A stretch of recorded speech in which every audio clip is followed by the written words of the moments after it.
Welcome to DentonRadio.com, powered in part.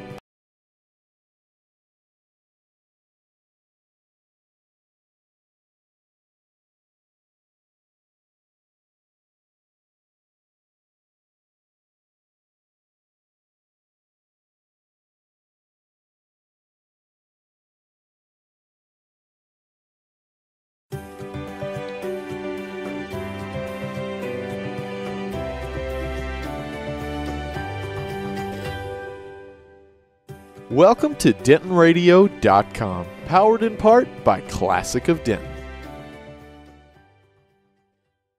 Hey everybody, we are live on DentonRadio.com, and today is a very, very exciting day because tomorrow is going to be an extremely exciting day, and we wanted to give you guys the inside scoop before we got going so that when you see this flood of people downtown tomorrow, you'll know what in the world is going on. Sitting with us, we have Vicki Spriggs, CEO of Texas CASA, as well as Debbie Jensen, Executive Director of CASA of Denton County, and tomorrow we're going to be hosting this fantastic conference for CASA right here in Denton, Texas. And so we got to sit down with them before they got to have too much fun and talk a little bit about CASA and all that good stuff. And again, give you guys the inside track on everything going on CASA. How are you guys doing today? Doing well, Jake. Thank you for having us. Of course, of course. So super excited to have you guys in the studio with us today. So for those that don't know, give us a quick rundown on CASA, what you guys do. If somebody hasn't heard of CASA before, the quick elevator pitch on what CASA is. Cool. Well, Debbie, is that all right if I start? Yeah, go okay, ahead. so super. So I'm with Texas CASA. Texas CASA is the membership organization of the 72 CASA programs, independently operated CASA programs located in the state of Texas. Those 72 programs provide services to 217 of the state's 254 counties. The mission of Texas CASA is to provide support for these programs because they use volunteers to provide services to children, and Debbie's going to elaborate on that part. But the other mission of Texas CASA is to work with elected officials, stakeholders in the Child Protective Services system and all the CASA programs to create improvements and advocate for policy changes that will improve the Child Protective Services system in Texas. Wonderful. And CASA of Denton County, right here in our community, recruits people who are willing to speak up on behalf of children who are in foster care. They're there because of the most severe abuse and neglect, and they need someone to be a voice for them. And so we go into the community and we find wonderful people who are willing to do that, and we train them and offer them support, and they do that work of taking care that those kids' needs are met while they're in foster care. Very, very cool. Well, you guys do some amazing, amazing work at CASA and have really changed the lives of so many different people. Is there, before we go any deeper, if anybody wants to find more out about CASA, what's a good resource for them to go check out to find out more about what you guys do or how they could even get involved themselves? Sure. Well, it depends on where they are in the state, but anywhere in the state, they can go to becomeacasa.org. Okay. They can just plug in their area or zip code and it'll pop, the closest CASA program to them will pop up. And let me say, for those who don't know, CASA is an acronym for Court Appointed Special Advocates. And so these are volunteers who are well trained by their local CASA program and then appointed by a judge to handle a case of a child in the state's Child Protective Services system. And the mission of them, as Debbie already said, is to provide the best level of advocacy above and beyond what the state is able to provide to get those children back home or with extended family, or in the situations where the child cannot go back home, then adoption to help find a suitable, permanent, safe, and loving home for that child. Wonderful. And we've got about 200 people from the Denton County area serving children in that way right now. Wow. Absolutely fantastic. So what would be one of the differences between, say, a local program and Texas CASA as far as what all is happening, or either outside of CASA or within the different branches of CASA? Break down kind of the differences here, just in case. Sure. The Texas CASA, we're the statewide membership organization. So our client, if you will, is the local program. So Denton is one of the 72 local programs, so they're one of our clients. Every CASA program operating in Texas is a member and has to be a member of Texas CASA. Gotcha. And then, because we're working with all those programs, we become the conduit for all state and federal funds. We help set and then assure that programs are in alignment with national CASA standards as well. So we go out and provide training, technical assistance, monitoring, and again are the conduit of funds and provide all other levels of support so that programs are able to really focus their energies and interests on recruiting and then retaining those volunteers. But we also help with special needs like statewide, helping programs bring in volunteers. We'll work with them on how to what are the cutting edge approaches to recruitment. We'll work with new executive directors of the local CASA programs to help them transition into the job, because Debbie's job and the job of her peers, the other 71 out there, is a pretty overwhelming job that people I don't think really appreciate when they say, "Hey Debbie, how are you?" and she looks so calm and wonderful, but she's carrying a bucket load, a mountain of responsibility. And so our job is to help, as a membership organization, help those new EDs transition into their positions. And then Debbie, you want to talk about what you do that we don't do. But Vicki, don't forget about the wonderful conference that you have for us every year. Absolutely. Well, here we are. Ready? That's right. We've been doing this now for more than 25 years, and we are thrilled. And I don't want to take away from your question, but I do want to say we are so thrilled to have the conference here in Denton. And it's not just because it's Denton, it's because of how Denton has really welcomed us. The level of support that has been shown from the beginning of the planning of the conference by Denton has just been phenomenal. And we know we've got tomorrow night, the square is going to be open to the 600 plus attendees of the conference. The level of just ongoing support, whether it was stuffing packages, helping us coordinate with various aspects of the conference, has just been amazing. And then the last thing I'd like to say as it relates to Denton is just in riding around the square. I've been coming to Denton now for, I don't know, the last 25 years. And the level of explosive growth is phenomenal in Denton. And then just looking at what you all have done with your town square is impressive.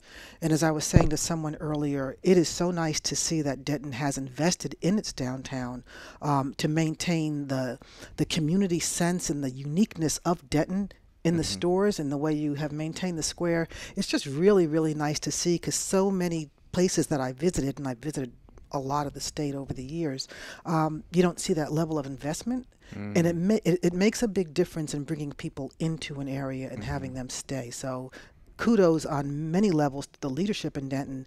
And again, our big thanks from Texas CASA to everyone who's involved with the Denton's Visitors Bureau for making us feel so welcome. Thank you very, very much, because that means an awful, awful lot. And we were really excited to get you here a little early to get you on the radio as well. So yeah, well, this is a bonanza. I mean, this is like a huge bonus. So thank you for that, too. Of course, of course, of course. Well, Debbie, let's get a little from you as well on kind of the local CASA and what you guys are doing here on the day-to-day.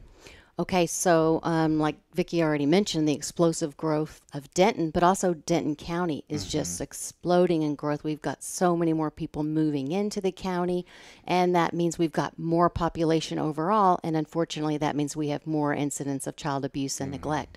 So we are seeing a huge uptick in the numbers of children that we need to serve. So we're always going out and looking for people to become our wonderful volunteers, but it's even more so now. We're finding just a huge need for people to come and help us become a CASA. Just go to becomeacasa.org. And really, Vicki, I was going to say earlier that we get about 30 referrals from becomeacasa.org every month. Super. So that works. That system works. It brings you right to us, and we're able to then contact you and get you to one of our info sessions, which is kind of like an orientation. You'll learn all about CASA, what it takes to become a CASA, the time commitment that you're going to be looking at, and some of the nuts and bolts and things. And then we'll get you into a training class, and you'll become a CASA in no time. So really just think about it. If you're listening now and you think that you might be interested, start there at Become a CASA and work your way through that system. I promise it won't be tough, but you'll learn a lot about kids and their needs when they're in foster care. Awesome, awesome, awesome. And how refreshing to me to see such a great system in place. You know, there's such a great resource that has so many layers of people looking out for each other to try and make sure that the best possible care and resources are made available. It's just so cool to see. I just love it. Thank you. And, you know, There's something someone said a long time ago that I constantly repeat, which is children are the message that we send forward to a future that we might never see. And when we talk about children in our state's Child Protective Services system, these are children who've experienced things that none of us have. Horrors, right? So these are children who are traumatized, and then whatever it was, whatever trauma caused the state to remove them from their home, now puts them in the state care system, which is another level of trauma because you're being pulled out of the house for something that was done to you, or maybe it was neglect where nothing was done to you, not even attention at any level. But now you're traumatized again because you're removed and put into a state system. And we all know that state child protective services workers have case loads. What makes CASA different is, one, these are volunteers who can come from any walk of life. They don't have to be attorneys. We have teachers, we have janitors, we have business people, we have tennis players, we have firemen, we have law enforcement people, we have all kinds of people from all walks of background. You don't have to be a PhD or an MED or whatever. Your education doesn't determine it. It's the skill set. It's the will to make and the compassion to want to make that quality difference in a child's life. But these, again, where child protective services workers carry caseloads, the CASA volunteer is assigned to one child. And so the level of attention that they're able to receive is significantly different. And therein lies our challenge. This is why Debbie's asking for volunteers, and which is why we talk about volunteers all the time. One, not only are they important, but two, while we have slightly over 30,000 children who have a CASA volunteer advocating for them, there are more than 50,000 children in the state's Child Protective Services system. So there are 20,000 children out there, plus 20,000 and 22,000, who still need a CASA volunteer. So they need someone who's going to advocate on for their best interest in the courts and try to make sure the best possible outcomes for those children become possible. Again, as opposed to being lost on a caseload, you have one person advocating and being your voice in court when that child can't be there. That's fantastic. And we serve kids from birth all the way up to 18 years and even beyond that now. The older teens can stay in care while they're going to school or working at a job in that early adulthood time and stay until 21. So it's really helpful, especially for that age group, to have that caring adult that can make a difference to make sure that you do the things you need to do. We like to say adulting now. Right. And you might need a little help with adulting, especially when you're 18, 19, 20 years old. Exactly. And Right. so that's another role that CASAs can play. We have CASAs who serve babies, elementary school, and all the way up to those older teens. Well, I could use some help with adulting right now. Never too old. I know, right? So if you're just tuning in with us, we are sitting down with the champions of CASA because you guys are having your big conference here in Denton, Texas. Who'd have thunk it? Super excited to have them here and have them around. So anybody just joining us, I wanted to talk a little bit more about what's going on locally. What's some of the biggest needs for CASA of Denton County right now? We're just needing help to meet the needs of all the kids that are coming into care. We are having to expand our staff. We're adding another casework supervisor, a person who supervises a group of volunteers on December 1st. And so that person will need a whole new crew of volunteers to work with them and taking on more cases. And then we'll add another one next year. Wow. We have so much growth going on. We're just struggling to keep up. So that's really what we need right now is just the community to get behind us. We're going to be coming to them in the next year and asking them to stand with us as we try to meet the needs of all the kids in foster care in Denton County. We haven't been able to do that this year, but we feel like next year we're going to get a lot closer. That's great. Well, and so what are some of the responsibilities of a CASA volunteer? A CASA volunteer's got a really important role in the case. They become the guardian ad litem, and that's a legal role. So they have responsibilities and duties that are set out in the law. And they also have rights according to being in that role. A CASA volunteer would check on the child's educational needs at many points along that case and make sure that they're being met. They would check on their medical needs. They would speak to doctors and all kinds of medical providers. They will stay in contact with the child's therapist, because just about every child in foster care needs to be in therapy, all the way from the youngest children who are in play therapy on up because of the trauma, like Vicki was saying, that they've suffered. Just being removed from your parents is horribly traumatic, and you've got to be able to work through that in whatever way serves you best. So a CASA is going to stay in touch with that caseworker, an attorney, everyone involved in the case, and they're going to monitor the child every month or more during that entire case, which might be about 18 months. Wow. They'll get to know that child, and they'll speak directly to the court about the child's needs. Very, very cool. Now, Vicki, tell us a little bit about the conference this year. Is there a theme to this year's conference? Absolutely, and appropriately enough, we're sitting here in the radio station. Our theme is Tune In to CASA. Wonderful. Yeah. Yeah, so we've kind of divided up the conference into stations, if you will. So our theme focused in terms of sessions we have tracks, and so we're looking at collaborative family engagement. People used to call it family finding, but we've created a model for Texas that we call collaborative family engagement because we work with Child Protective Services. We have a trauma-informed care track because the behavior, and it's so funny, it's not funny, it's actually sad. Children who've been exposed to situations where they end up experiencing trauma have a behavior that may look different from some child who has not. And so they may appear angrier or they may appear more withdrawn. It depends on the child. But instead of treating that child as a deviant behavior person, somebody who's choosing to act this way, it's important to recognize that the brain is impacting their brain development has been impacted by trauma, and so it's reacting. That young brain is reacting, and the behavior is manifesting accordingly. And so how you intervene with that child is going to be different. So we have a trauma-informed care track. We have a diversity and inclusion track because we have more than 50% of the children in the Child Protective Services system are children of color. 51% are males, and the 49% are females, and so, but we have children coming from all walks of life. We want to make sure that volunteers know how to work with children from all walks of life and families from all walks of life. So trauma-informed care, permanency, safety, advocacy, enhancing the quality of advocacy always, and diversity and inclusion, I think, are the primary tracks that we have at this conference this year. Yeah.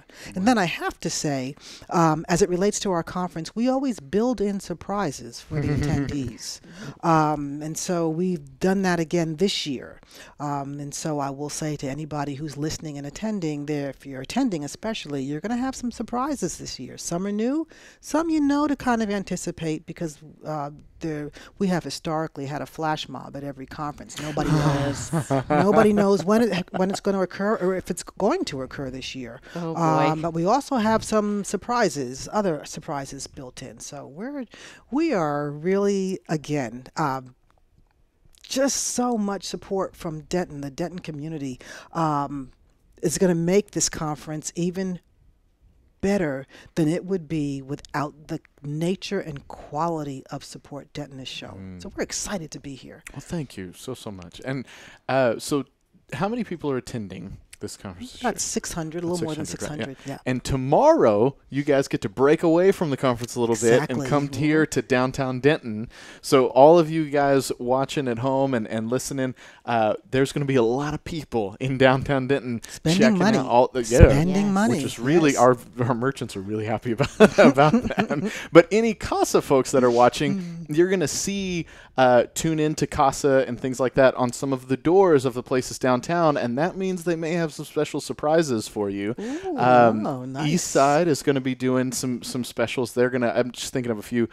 East Side is going to be doing 10% of sales that night from beer and food trucks are going back to CASA. Ooh, nice. Denton County Brewing Company, I think they're doing a free pint to all CASA people. Quite a few activities going on. and all of it happening right here in downtown Denton. So any CASA people, come on down, and where you see Tune Into CASA, I'm quite sure there's going to be some cool specials and activities and things waiting for you. And we got a ton of great music going on. Twilight Tunes will be happening. The Arts Council has got an amazing thing going on at the Arts Center with a lot of great music that night. So you guys picked a good time to be here, even though it looks horrendous outside. Yes. but other than that, anywhere where it's dry, there's going to be a lot of great activities going on that people can enjoy.